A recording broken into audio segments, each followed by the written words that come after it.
Okay, so this video we're going to talk about piston selection in high-performance chainsaws. So this is just your standard woods port, is about as far as I go with the chainsaw porting, but I feel that that's just doing that is a significant improvement over what you get out of the box. Some of these newer saws run a little bit better out of the box, and just, you know, you can get away with the filter, air filter upgrade, and a muffler mod to increase the, the muffler port exit volume. So when we are talking about what piston to use in a chainsaw, we're thinking about two main things. I'm trying to minimize the amount of machine work, and I'm trying to maximize the exhaust port width to get that charge out quicker, meaning that you can run a lower exhaust roof. So instead of a 98 exhaust roof, you can run 102, but still be able to exit the same amount of exhaust gases. The next thing, like I said before, was the reducing the amount of machining that you have to do. If you can select a piston that has a taller pin to crown, for example, this, let me rotate them. This on the right is a 460 piston OEM, and this is an 064 piston.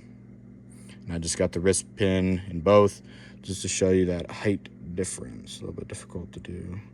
So you can see it's a little bit taller, so that means that I could put this piston in a 460 and not have to do any machine work to the base. The other advantage to the 064 piston is the skirt is a little bit longer. That is important because it allows you to take more material out of the chamber. And I'll demonstrate this. 460 piston and a 460 cylinder. You see that this wouldn't work because the exhaust is free porting. And the more skirt you have below the exhaust, I think you want, like, my rule of thumb is you want at least 1 millimeter around the sides and the floor of the exhaust to keep a good seal. It might be a little bit more than that, but that's, I guess, the absolute. I've heard 50 thousandths, which is slightly over 1 millimeter. But I try to err on the side of caution on that because I do not want any of my, pressurized charge to be leaving the exhaust. I want all that to go up into the chamber and make more power.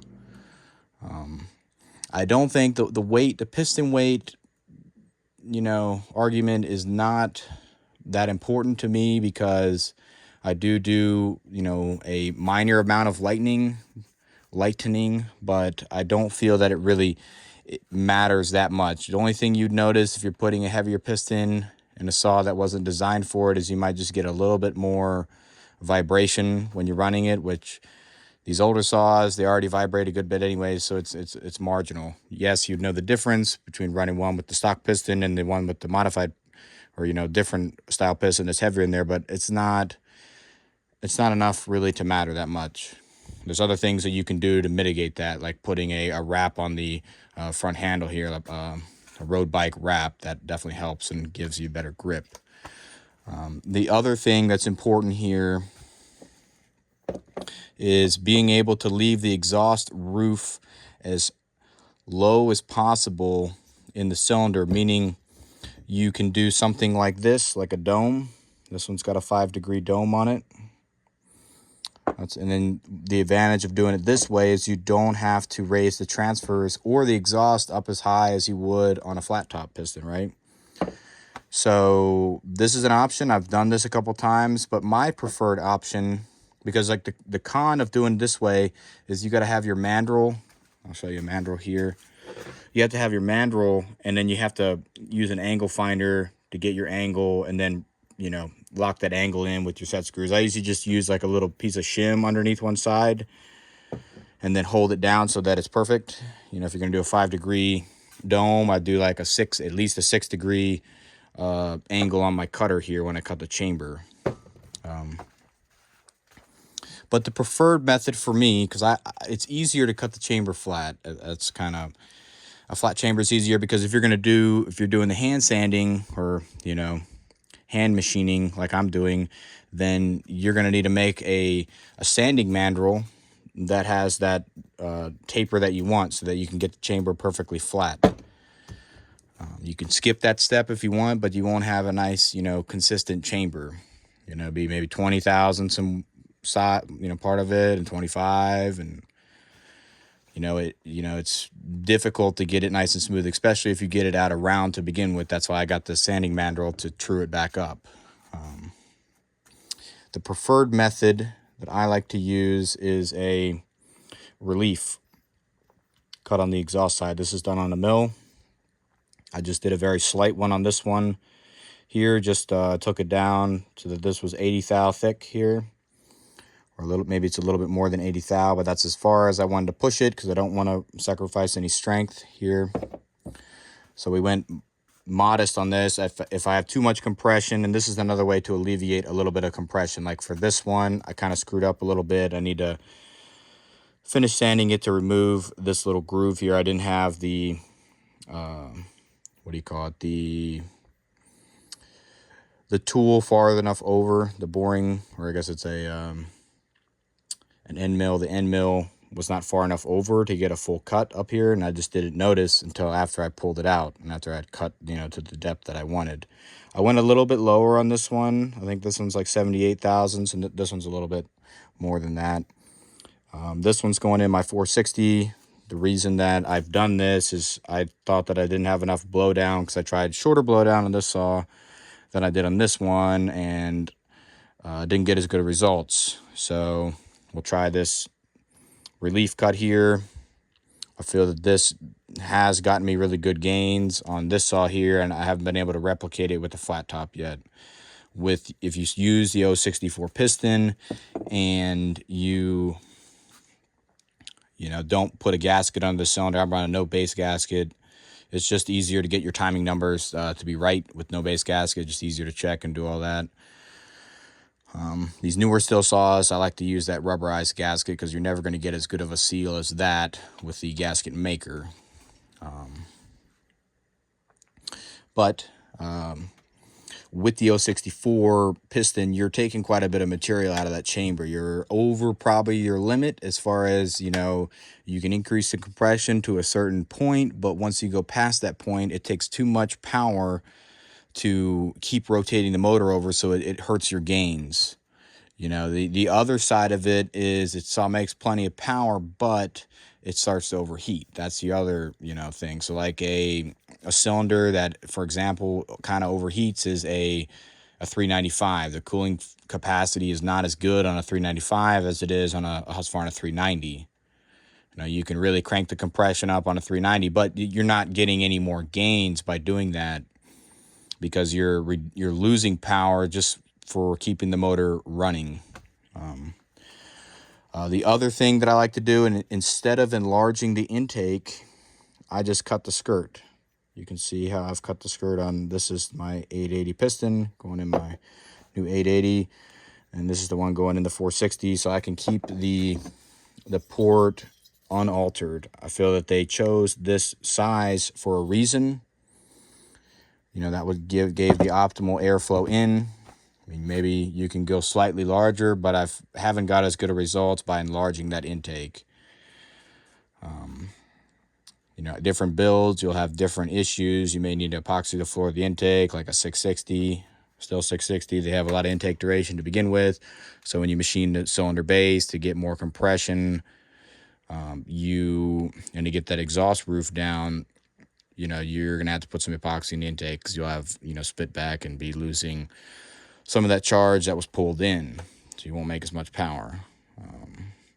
The reason that I have all these other pistons here is just to kind of just show you a little bit of a comparison. I've shown you a little bit of the 460 ones. I guess I'll go over that first. So the 460, in my opinion, the best piston is the 064 piston, is the one that's the best design, or I get the best results from. You could do let's look here. You could do a 272 piston if I can locate it.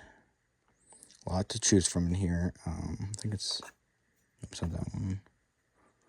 Anyways, but you could do a 272 piston. I cannot find it. It may be in another location.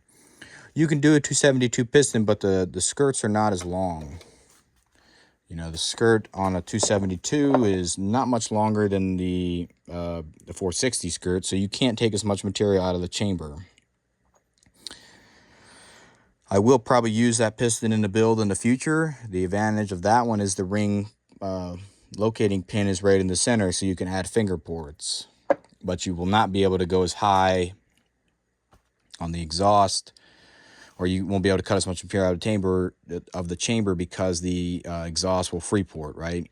064, you don't have any issues as far as that goes. And I think I took maybe 40 thousandths off of my one here on the exhaust side, then cut the intake to the right intake duration that I wanted. But yeah, so to the 880 here, since I have 3 880 pistons. So this one is a 3120 piston from the Duke, 60 millimeter. This is a regular 880 piston that came out of my Farmer Tech 880. So the skirt width is wider on the 3120 piston. The ring position is better, but with this ring position, you can't use the lower ring. And that's perfectly fine, but you won't get as much compression for how much you've taken out of the chamber. So that's why I'm this 880, and I'll make a video as I'm porting it to, explain that specifically if you're interested in that project. But only can run the upper ring because the height of the intake, the lower ring would catch in the intake port. So you got a wider skirt right out of the gate. You have a longer skirt as well, so you can take more material out of the chamber, and you can get by with not cutting the cylinder base if you don't want to, or if you don't have the means to do that. So that's another advantage. This is pretty much a drop in if you can cut the chamber and do your port work. And I just feel the design is better. The windows are bigger than the 880. You can see there. I'll do a side by side. You can see the windows are bigger, and I feel that helps get the charge through the lower transfers and into the upper transfers. So I think overall the 3120 piston is just a way to go with an 880. This is a Meteor 880 piston, or no, Meteor 3120 piston. And this one's actually got an even wider skirt than this one. And this is the width of the exhaust port on my current 880, which runs really good. You can see that's the width there of it. Kind of looks a little bit crooked, just slightly. But I did that one really quick because that saw was so dang slow out of the box. It was painfully slow. It was even slower than my current one. I was actually a little bit impressed with how that one ran with no modifications, just a quick carb tune. So maybe this cylinder is a little bit better quality wise, or just a little bit better port timing. So yeah, so this is my new little experiment. Is we're going to try this piston in this 460. You're not going to really lose much weight unless you take a lot of material like I did here, but I'd assume that this is maybe a gram or two. I mean, it ain't much.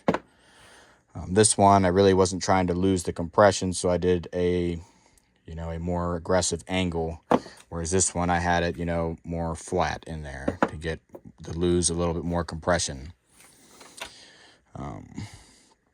So yeah, I think I've covered all that I can cover in this one. So that's it for now. Thanks for watching.